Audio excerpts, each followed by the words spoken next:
فأما من أعطى واتقى وصدق بالحسنى فسنيسره لليسرى. بسم الله الرحمن الرحيم. السلام عليكم ورحمة الله وبركاته.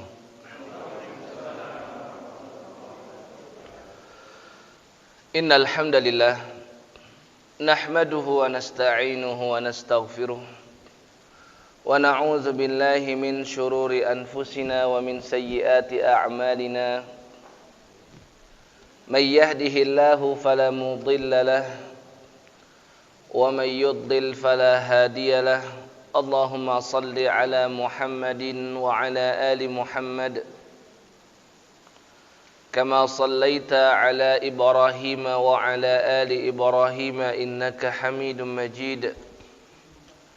وبارك على محمد وعلى آل محمد كما باركت على إبراهيم وعلى آل إبراهيم إنك حميد مجيد.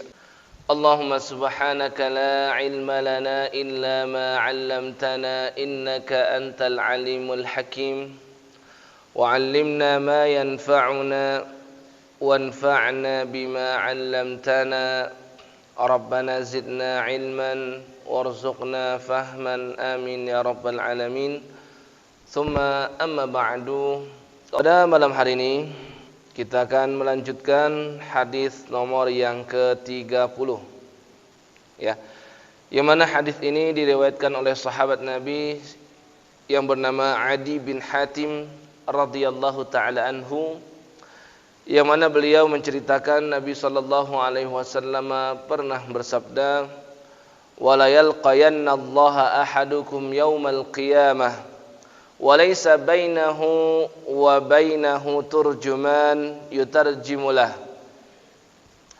Dan sungguh kelak seorang di antara kalian pasti berjumpa dengan Allah Subhanahu wa taala di hari kiamat. Walaysa bainahu wa bainahu turjumanun, dan tidak ada penengah antara kita dengan Allah. Tidak ada penerjemah, tidak ada penyambung lidah. Langsung antara Allah dengan kita, langsung Allah yang bertanya dan kita yang menjawab. Laisa bainahu wa bainahu turjuman yutarjimulah. Tidak ada pihak yang ketiga yang bisa menerjemahkan kepada kita semua. Fayaqulanna, maka kelak Allah akan berfirman dan bertanya kepada kita, alam ab'ats ilaika rasulan fayuballighak, yang mana artinya Allah berfirman dan bertanya kepada seorang di antara kita semua, bukankah aku telah mengutus kepada kamu ya rasulan, seorang rasul, fayuballighak, maka rasul tersebut menyampaikan kepadamu risalahku. Fayaqulu bala, maka setiap di antara kita tentu akan menjawab dengan ucapan bala. Bala itu maknanya tentu, benar, tidak bisa kita berkelit lagi. Fayaqulu, kemudian Allah akan bertanya lagi, alam u'tika malan wa ufdil alaik, bukankah aku telah memberikanmu harta benda, wa ufdil alaik, dan aku telah melebihkan untukmu. Fayaqul, maka saat itu seorang di antara kita akan menjawab bala. Lagi-lagi kita menjawab benar. Fayanzuru an yaminihi fala yara illa jahannam, maka saat ia menengok ke kanan, tidak ada yang dia dapati kecuali neraka jahanam. Wa yanzuru an yasarihi fala yara illa jahannam, demikian dia nengok ke sebelah kiri, dia lihat ke sebelah kiri, maka ia tidak dapati apapun kecuali neraka jahanam. Kemudian sahabat Adi bin Hatim radhiyallahu taala anhu mengatakan lagi, sami'tu an-nabiy sallallahu alaihi wasallam yaqul, sungguh aku telah mendengar Nabi sallallahu alaihi wasallam bersabda, ittaqun nar walau bisyiqqi tamrah, takutlah kalian kepada nerakanya Allah, walau bisyiqqi tamrah, meskipun hanya dengan cara bersedekah dengan sepotong kurma. bukan satu butir kurma. Syiqun itu adalah belahannya.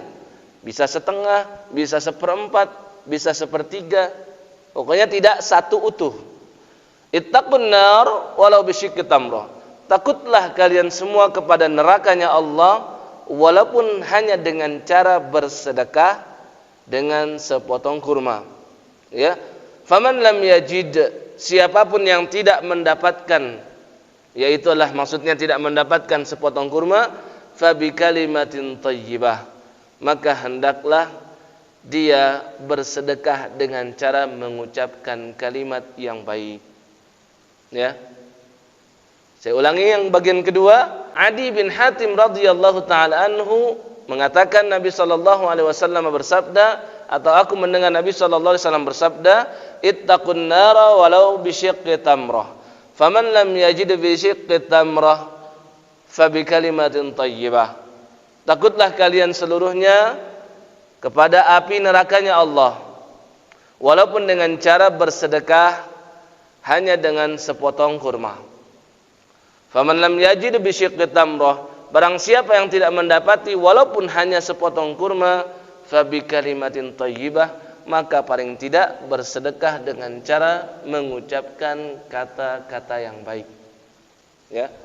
Ini adalah hadis yang muttafaqun alaih, disepakati oleh Al-Imam Al-Bukhari dan Al-Imam Muslim dalam kedua kitab sahih mereka. Namun lafal yang kita gunakan pada malam hari ini adalah lafalnya Al-Imam Al-Bukhari. Ya. Apa yang bisa kita ambil pelajaran dari hadis ini? Yang pertama, hadis ini menunjukkan, ya, Allah telah menetapkan hari pertemuan antara kita dengan Dia. Ya. Atau bisa kita katakan, di antara nama lain daripada hari kiamat adalah Yaumut Talaq, hari pertemuan. Ya, Yaumut Talaq, Yaumul Qiyamah memiliki banyak nama. Di pertemuan sebelum-sebelumnya sudah kita sampaikan beberapa nama yang lain. Dan sesungguhnya para ulama mengatakan di antaranya seorang ahli bahasa Arab yang dimaksudnya yaitu adalah Al-Fairuz Abadi. Beliau mengatakan ya bahwasannya i'lam anna kathratal asma tadullu ala syarafil musamma. Ya, sesuatu yang memiliki banyak nama, maka hal itu menunjukkan kemuliaan dan ketinggian kedudukan dari sesuatu yang memiliki banyak nama tersebut. Maka terkadang dia disebut dengan ini, terkadang ia disebut dengan yang lain, terkadang ia disebut dengan itu, terkadang dia disebut dengan yang lain. Sama seperti Allah Jalla Jalaluh, dialah yang maha mulia, maka dia memiliki walillahil asmaul husna, memiliki nama-nama yang baik, sangat banyak. Ya, Allah itu Ar-Rahman, Allah itu Ar-Rahim, Allah itu Al-Quddus, Allah itu Al-Jabbar, Allah itu Al-Karim, dan lain sebagainya. Ya, demikian juga seperti malaikat Jibril memiliki nama yang banyak, memiliki nama Jibril, memiliki nama Jibrail, memiliki nama Ar-Ruh, memiliki nama Ar-Ruhul Qudus, memiliki nama An-Namus. Begitu juga Nabi sallallahu alaihi wasallam, ya, memiliki nama Muhammadun sesuai dengan ya penamaan dari kakek beliau Abdul Muttalib. Ya, disepakati oleh kedua orang tua beliau atau oleh ibunda beliau. Kemudian disebut juga dengan Ahmad, disebut dengan Al-Hashir, disebut juga dengan Al-Mahi, yang menghapus, karena Allah menghapus kekufuran melalui Nabi sallallahu alaihi wasallam. Disebut dengan Al-Hashir karena semua manusia akan dibangkitkan, dikumpulkan berada di bawah kakinya Nabi sallallahu alaihi wasallam atau di bawah Nabi sallallahu alaihi wasallam kedudukan seluruhnya.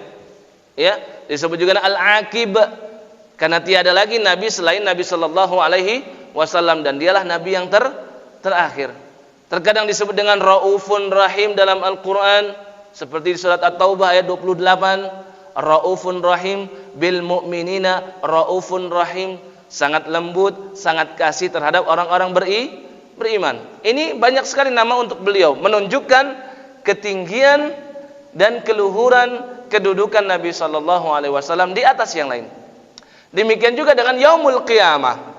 Ya, salah satu di antara nama lain daripada kiamat adalah Yaumut Talaq, hari pertemuan. Dan di hadis ini semakin menunjukkan ketika Nabi sallallahu alaihi wasallam bersabda, "Walayal qayannallaha ahadukum." Sungguh seorang di antara kalian pasti akan berjumpa dengan Allah. Ya. Al-Imam Al-Qurtubi dalam kitab tafsir beliau yang saya ambil intisarinya, beliau menyebutkan beberapa pendapat ulama kenapa hari kiamat disebut dengan Yaumut Talaq. Ya, sebelumnya beliau menukilkan firman Allah Jalla Jalaluhu dalam surah Ghafir, surah yang ke-40 di ayat yang ke-15 dan di ayat yang ke-16. Allah berfirman, Rafi'ud darajati, dan Allah Rafi'ud darajat. Rafi'ud darajat itu pemilik derajat yang tertinggi. Ya, pemilik kedudukan yang tertinggi. Rafi'ud darajati dzul 'arsy yulqir ruha min amrihi 'ala man yasha'u min 'ibadihi. Allah itu Rafi'ud darajat, pemilik derajat yang tertinggi. Dzul 'arsy, Allah pemilik arsy dan singgasana yang terbesar. Dan inilah makhluk Allah yang paling besar. Selain arsy, semuanya ada di bawahnya, di bawah arsy. Inilah makhluk Allah yang paling besar. Ya, Dzul 'arsy yulqir ruha min amrihi 'ala man yasha. Dan Allah juga yang yulqir ruh. Yulqir ruh itu apa? Yang melemparkan atau menyampaikan wahyu. Allah memberikan wahyu kepada Jibril, Jibril sampaikan kepada para nabi dan rasul. Kenapa wahyu disebut dengan ar-ruh? Karena wahyu itu seperti ruh pada jasad. Jasad manusia itu tidak bisa hidup tanpa adanya ruh. Ya, maka kehidupan manusia itu tidak ada makna tanpa ada wahyu, karena wahyu itu menerangkan tentang agama. Dan kehidupan manusia akan sangat berantakan ketika tidak ada unsur spiritualitas dalam diri dia. Ya. Nah, maka di sini Allah berfirman tadi, liyunzira yaumat talaq. Allah pemilik arsy, Allah pemilik derajat yang tertinggi, Allah yang memberikan wahyu kepada siapapun yang Dia kehendaki, liyunzira, agar nabi dan rasul tersebut memberi peringatan. Tentang apa? Liyunzira yaumat talaq, memberikan peringatan tentang hari pertemuan. Ya. Kata Al-Imam Al-Qurtubi, kenapa disebut dengan Yaumut Talaq? Kenapa Yaumul Qiyamah memiliki nama lain yaitu Yaumut Talaq? Yang pertama sesuai dengan hadis yang tadi kita sebutkan. Karena kelak setiap makhluk akan berjumpa dengan Khaliqnya yang menciptakannya, yaitu Allah Jalla Jalaluhu, sesuai dengan hadis tadi. Ya, wala yalqayannallaha ahadukum. Ya, sungguh seorang di antara kalian pasti akan berjumpa dengan Allah Subhanahu wa taala. Kata Al-Imam Al-Qurtubi juga disebut dengan Yaumat Talaq dikarenakan nanti di Yaumil Qiyamah itu ada pertemuan antara yang menyembah dengan yang disembah. Ya. Yang menyembah siapa? Misalkan yang menyembah berhala-berhala dan patung, maka akan dipertemukan antara dia dengan berhala yang dia sembah agar menjadi bukti. Hal yansurunakum aw yantasirun, kata Allah. Hal yansurunakum, apakah berhala-berhala mereka mampu menolong mereka? Aw yantasirun, atau justru mereka lah yang meminta pertolongan. Ya, yang menyembah syaitan. Ya, maka syaitan pun nanti akan bertemu dengan yang menyembahnya. Wa qala syaitanu lamma qudiyal amru innallaha wa'adakum wa'dal haqq. Syaitan sendiri nanti akan berkata kepada yang menyembahnya. Kan saat ini ada yang menyembah setan, satanisme, ya, menyembah setan. Setan nanti justru akan berkata, ya, sesungguhnya Allah telah berjanji kepada kalian dengan janji yang hak, yang benar. Ya, wa wa'adtukum fa akhlaftukum. Aku telah berjanji kepadamu di dunia, namun tabiatku itu adalah melanggar janji.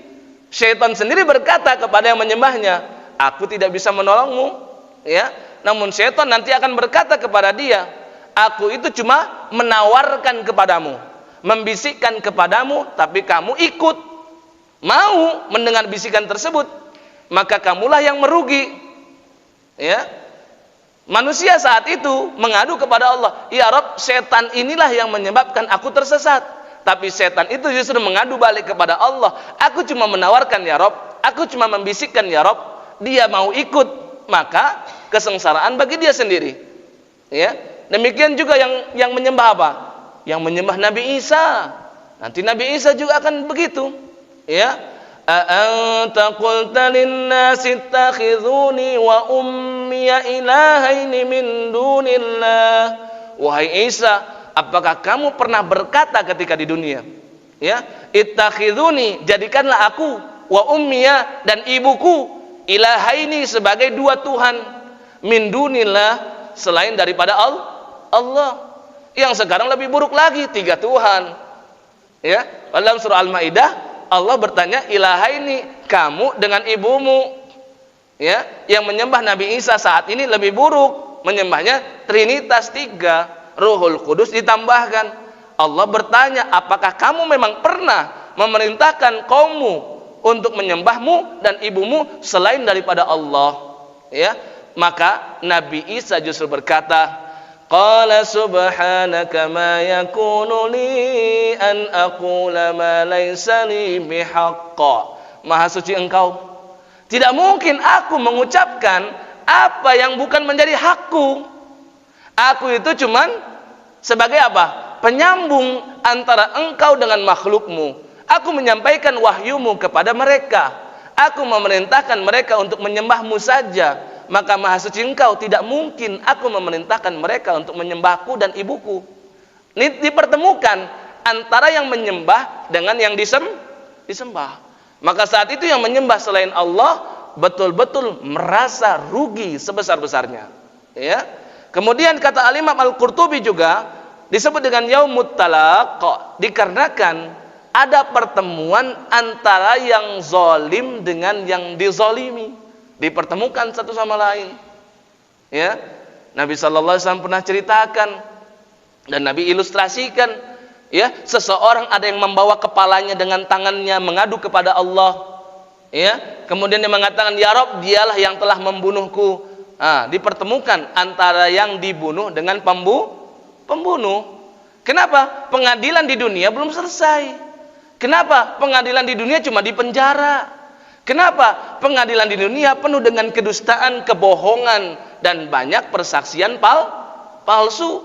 Maka nanti akan dipertemukan antara yang zalim dengan yang zalimi, ya, yang dipukul, yang ditindas, yang disiksa di dunia, yang lemah, ya, maka akan dipertemukan antara dia yang telah terzalimi, ya, dengan yang menzalimi. Dan saat itulah Allah akan memindahkan, ya, dosa-dosa dari yang dizalimi kepada yang menzalimi.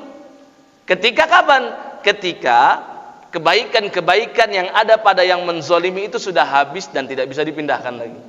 Ya? Dan semakin buruk ketika yang menzalimi itu adalah orang kafir, karena sebuah kebaikannya itu tidak bernilai sedikit pun di sisi Allah. Semuanya berterbangan dan berhamburan seperti debu yang ditiupkan. Dikarenakan apa? Dikarenakan mereka tidak bertauhid kepada Allah. Tidak ada maknanya. Orang-orang non-muslim bersedekah sebanyak apapun, mereka akan bawa menghadap Allah sedekah tersebut. Namun, ya, kata Allah Jalla Jalaluh, ya, akan ditiupkan atau akan diterbangkan amal tersebut seperti debu yang berterbangan. Ya. Kemudian akhirnya nanti apa? Yang dizalimi, dosa-dosa dia akan dioper kepada yang menzalimi. Itulah yang disebut oleh Nabi sallallahu alaihi wasallam mal muflis. Atadruna mal muflis? Apakah kalian tahu, ya, siapa itu orang yang bangkrut? Ya, itulah orang yang membawa salatnya, orang yang membawa zakatnya, orang yang membawa hajinya, orang yang membawa umrahnya, orang yang membawa zakatnya, orang yang membawa bahkan bakti dia kepada kedua orang tuanya. Namun kata Nabi sallallahu alaihi wasallam, qad syatama hadza, dia menghina si ini, membicarakan si itu, mencela si fulan, ya, menggibah si ini, dan seterusnya. Maka nanti dipertemukan. Maka disebut dengan yaumut talaq. Kata Imam Al-Qurtubi juga disebut dengan yaumut talaq dikarenakan di hari kiamat pertemuan antara seluruh penduduk langit dengan penduduk bumi. Ya, manusia semua dibangkitkan di padang mahsyar, dan para malaikat yang sudah diwafatkan oleh malakul maut ketika tiupan sangkakala yang ditiupkan oleh Israfil maka mereka pun akan dibangkitkan lagi oleh Allah Subhanahu wa taala dan berkumpul jadi satu di padang mahsyar.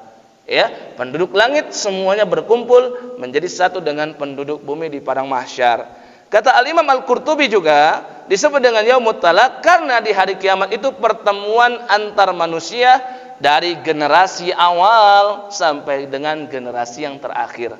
Reuni akbar. Ya, Nabi Adam dengan seluruh keturunannya sampai dengan yang terakhir. Kata Al-Imam Al-Qurtubi juga disebut dengan yaumut talaq karena setiap manusia akan bertemu dan menyaksikan setiap amal yang dia lakukan. Faman ya'mal mithqala dzarratin khairan yarah wa man ya'mal mithqala dzarratin syarran yarah. Barang siapa yang beramal mithqala dzarratin khairan yarah, walaupun dengan kebaikan yang sangat kecil, sebesar biji sawi, sebesar atom, sekecil apapun, ya roh, dia akan melihat dan bertemu dengan amal tersebut. Allah akan ganjar. Demikian juga sebesar apapun dan sekecil apapun keburukan dan kesalahan yang ia lakukan, dia akan bertemu dengan itu. Ya, maka inilah diantara sebab disebut dengan yaumat talaq. Kata Al-Imam Al-Qurtubi dalam tafsir beliau Al-Jami' li Ahkamil Quran. Kemudian yang kedua yang bisa kita ambil faidah dari hadis ini, ya, ketika Allah Jalla Jalaluhu tadi berfirman, fayaqulanna, Allah berfirman kepada setiap di antara kita, yaitu adalah ketika hisab. Apa firman Allah dan pertanyaan Allah kepada kita semua? Allah berfirman, alam ab'ats, bukankah aku telah mengutus ilaika rasulan, kepadamu seorang rasul, fayuballighak, maka rasul tersebut bisa menyampaikan risalahku kepadamu. Ajaran-ajaran Islam, ajaran-ajaran dari Allah, itu semuanya disampaikan oleh para nabi dan rasul. Maka di antara sifat nabi dan rasul itulah tabligh, itu menyampaikan. Ya, ketika Nabi SAW sedang haji wada, ya, maka ketika itu Nabi SAW berkhutbah di hari Jumu'ah, hari yang paling mulia, di padang Arafah, tempat yang paling mulia, ya, di tanggal 9 Arafah, ya, hari dan tanggal yang paling utama. Maka Nabi SAW itu apa? Berkhutbah. Setelah selesai berkhutbah, Nabi SAW mengatakan, ala qad ballaghtu, ya Rabb, aku telah menyampaikan semuanya. Aku telah menyampaikan semuanya. Tidak ada yang disembunyikan sedikit pun oleh Rasulullah sallallahu alaihi wasallam. Ya. Bahkan ayat-ayat yang kalau kita lihat sekilas seperti menurunkan citra Nabi sallallahu alaihi wasallam. Seperti apa, Pak? Surat Abasa wa tawalla, dia Muhammad bermuka masam, wa tawalla, dan dia berpaling dari siapa? Anja'ahul a'ma, dari orang yang buta yang datang kepadanya, yaitu sahabat Sayyidina Abdullah bin Ummi Maktum. Ini kalau Nabi mau, Pak, Nabi sembunyikan ayat ini, Pak. Kenapa? Mungkin merasa malu. Ya, di situ kan Allah mengkritik Nabi Muhammad sallallahu alaihi wasallam. Ya, di ayat lain misalkan Allah juga mengkritik Nabi SAW. Afallahu anka lima adzinta lahum, sungguh Allah telah mengampuni wahai Muhammad. Allah mengampuni sebab apa? Mengampunimu sebab engkau telah memaafkan atau membiarkan atau memberikan izin orang-orang yang tidak mau ikut perang dalam perang Tabuk. Padahal izin mereka apa? Kebanyakannya dusta, bohong, banyak alasan, gak mau ikut perang. Tapi Nabi dengan mudahnya menerima segala alasan-alasan mereka. Itu salah menurut Allah. Maka Allah turunkan, afallahu anka, Allah telah memaafkanmu. Ya, kalau kita, Pak, sebagai dai menyampaikan kepada orang lain, kalau kita menyampaikan sesuatu yang menyebabkan citra kita buruk di hadapan masyarakat, mungkin kita nggak mau sampaikan, benar nggak? Ya, dan inilah justru diantara yang menunjukkan Al-Quran itu bukan ciptaan Nabi SAW, bukan karang-karangan beliau. Kenapa? Ternyata apapun yang disampaikan oleh Allah, semuanya Nabi sampaikan kepada kita tuntas, nggak ada yang tersisa sedikit pun. Maka nggak perlu ada penambahan dalam masalah agama, nggak perlu ada inovasi dalam masalah ibadah. Sudah semuanya sempurna. Maka Sayyidah Aisyah mengatakan kepada kita semua, ya, aku telah katakan kepada orang-orang yang berkata tentang 3 hal, dia telah berdusta atas nama Allah dengan kedustaan yang besar. Di antara salah satunya kata Sayyidah Aisyah yang berkata bahwasanya Muhammad menyembunyikan 1 ayat saja daripada Al-Qur'anul Karim. Faqad a'zama 'ala Allahil fariyah. Maka sungguh dia telah berdusta atas nama Allah dengan kedustaan yang besar.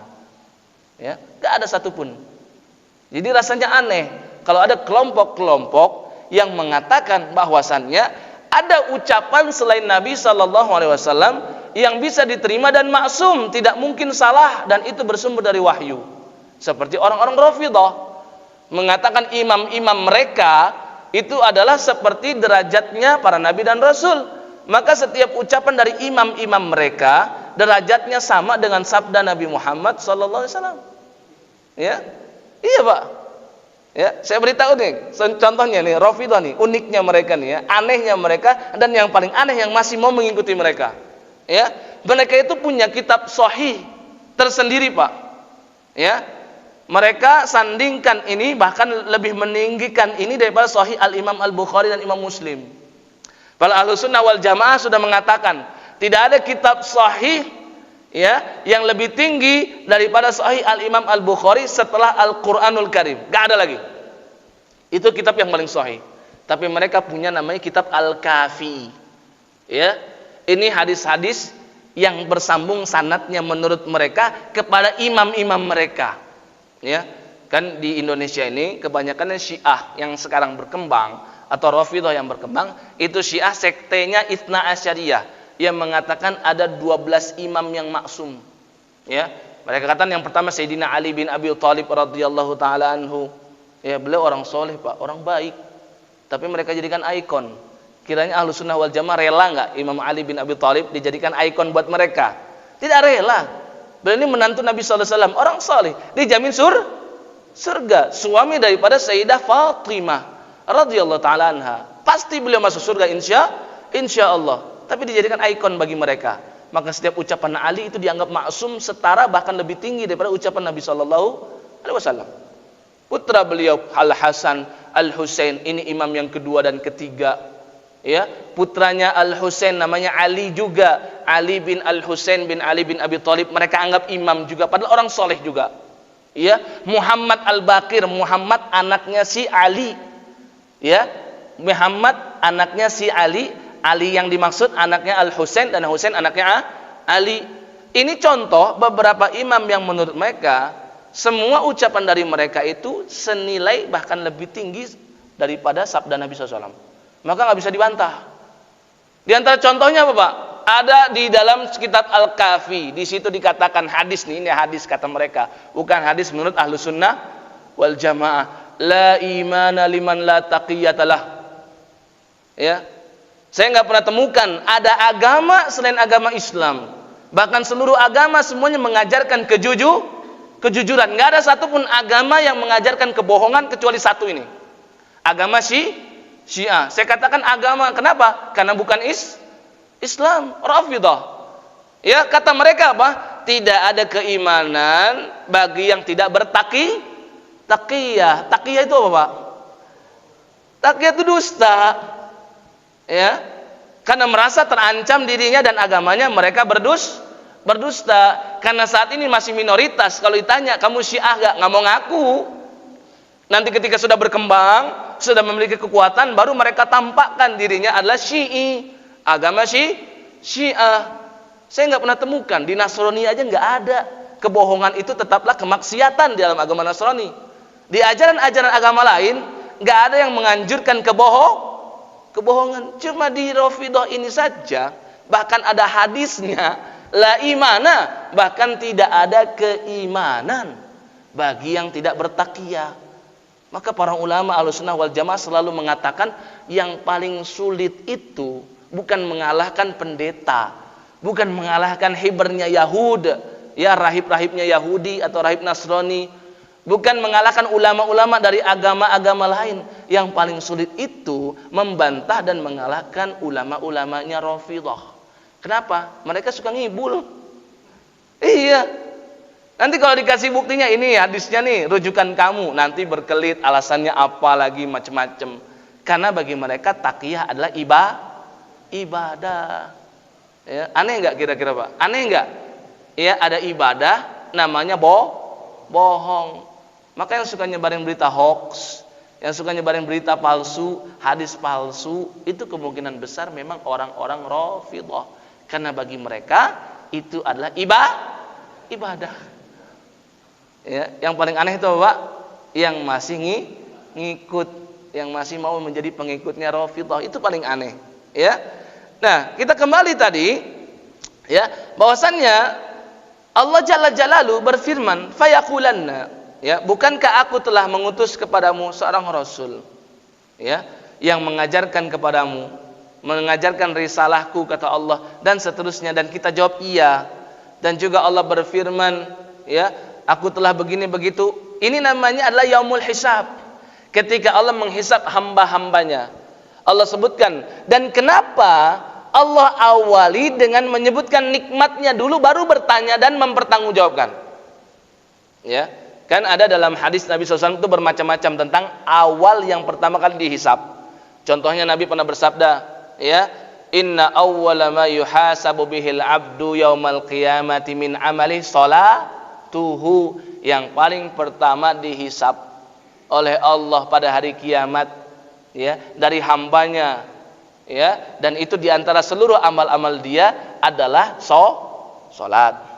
Ada juga Nabi SAW bersabda tentang yang paling pertama dihisab itu adalah ad-dima, masalah darah dan nyawa.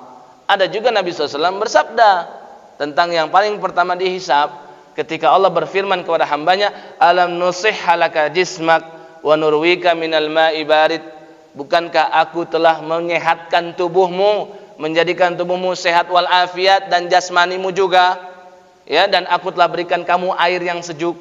Ini kan ada hadis-hadis bunyinya awal, yang pertama kali. Maka para ulama terangkan, yang dimaksud pertama kali itu ada dari segi sudut pandang yang lain-lain. Kalau yang paling pertama kali yang berkaitan dengan antara hak Allah, ya, atau kewajiban hamba kepada Allah, yaitu sholat, itu yang pertama kali dihisab. Tapi kalau yang berkaitan dengan hak manusia, itu adalah masalah darah. Karena masalah membunuh itu antara sesama makhluk, dan itu yang pertama kali dihisab.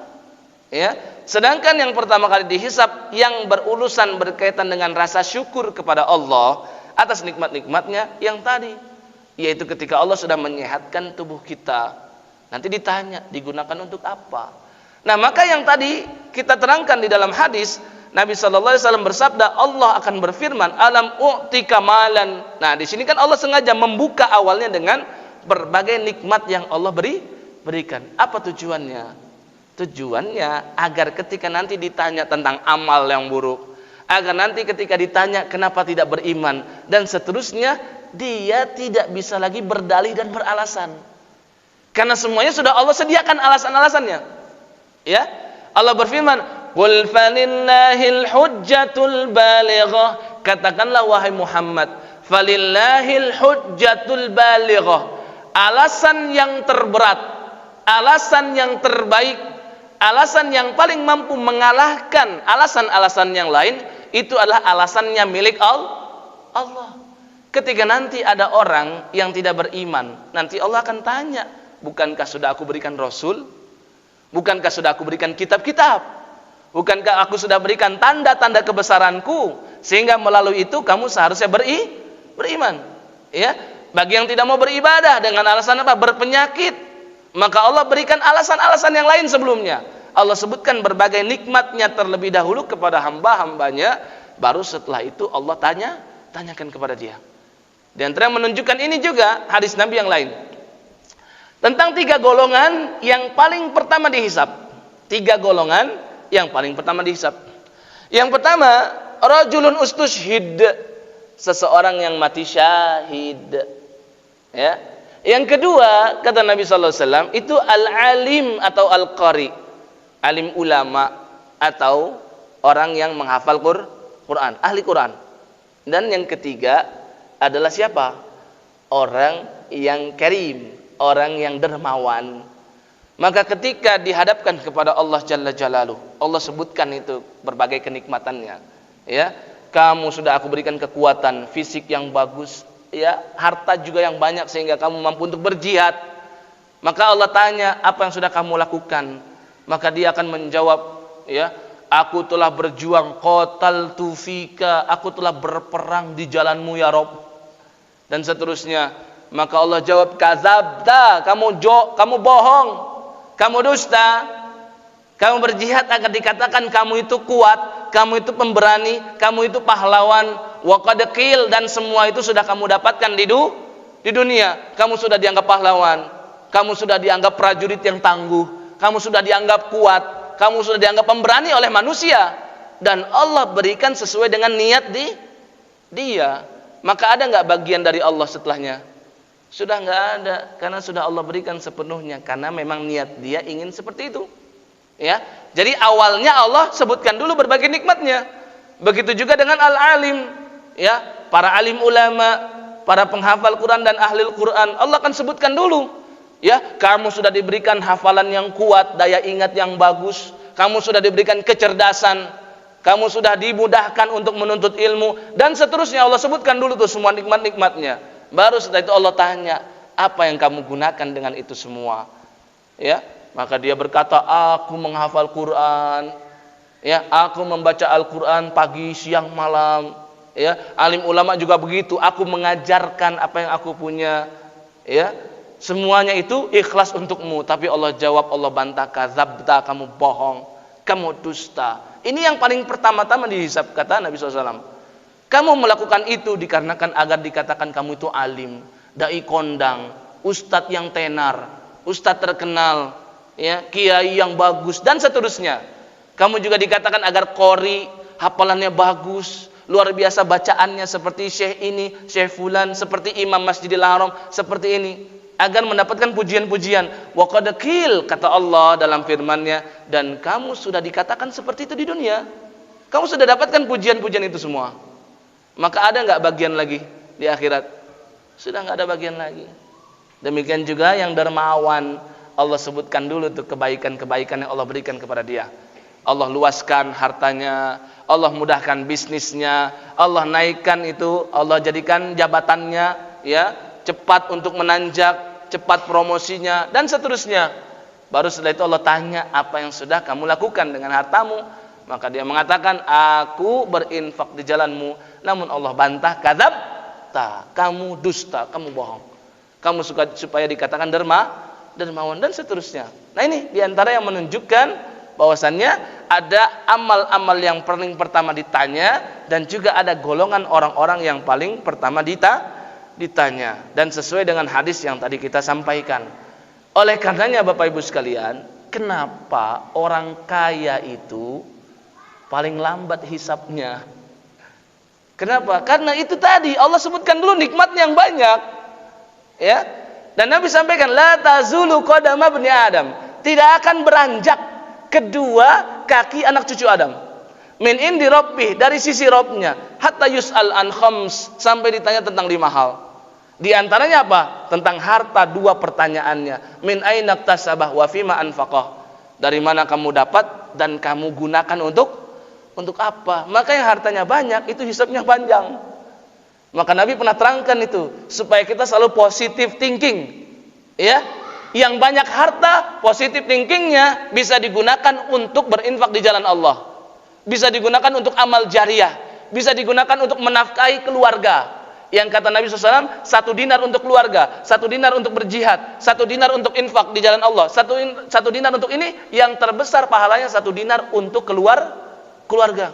Bisa menafkahi orang tua juga, ya, bisa menafkahi keluarga kerabat yang dekat. Ini banyak sekali yang bisa ia lakukan dengan harta yang banyak. Ya, ini positive thinking bagi yang punya harta banyak. Tapi bagi yang tidak punya harta banyak harus positive thinking juga, kata Nabi. Kenapa? Qillatul mal, sedikit harta itu juga apa? Aqallu lil hisab. Semakin pendek, semakin sedikit hisabnya. Maka ketika Sayyidah Aisyah bertanya, "Ya Rasul, kenapa engkau berdoa Allahumma ahyini miskinan wa amitni miskinan wa hsyurni fi zumratil masakin?" Ya, ini doa yang saya rasa kaum muslimin banyak yang takut untuk membacanya. Ya, kenapa? Maknanya, ya Allah, hidupkanlah aku dalam kondisi miskin. Wa amitni miskinan. Wafatkanlah aku juga dalam kondisi miskin. Wahsyurni fi zumratil masakin.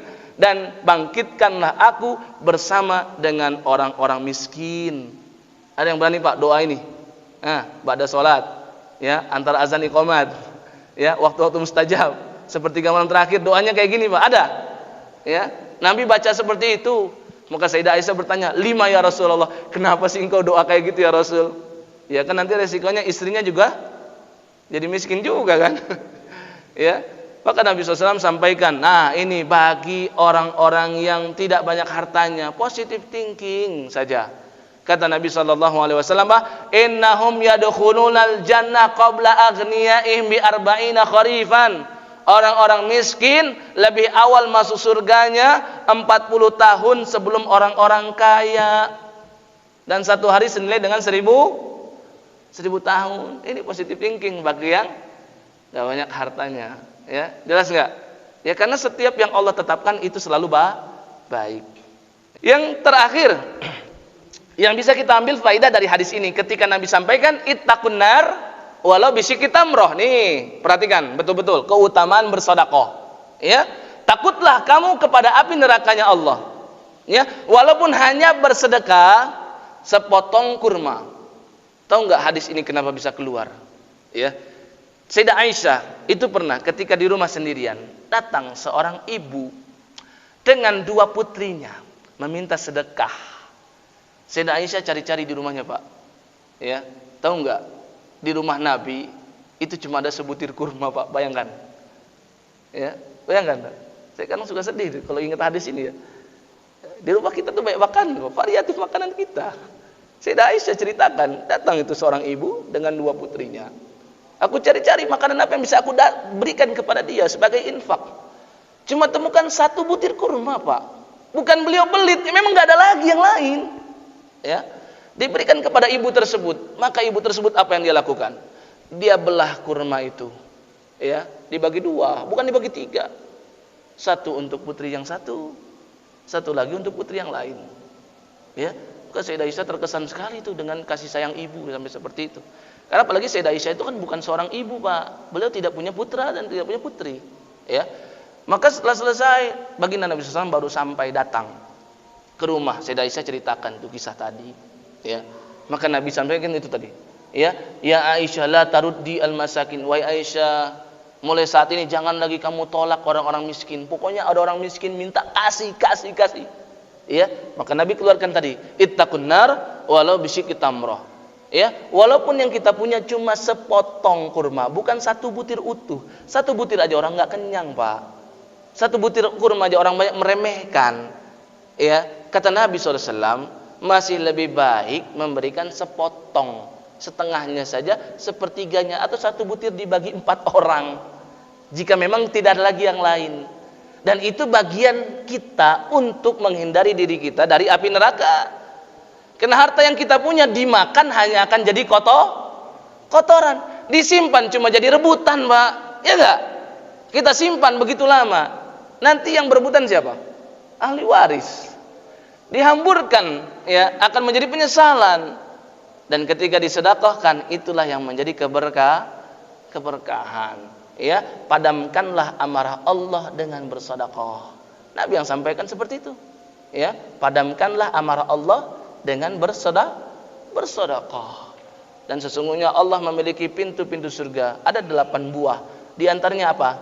Pintu sedekah. Ya.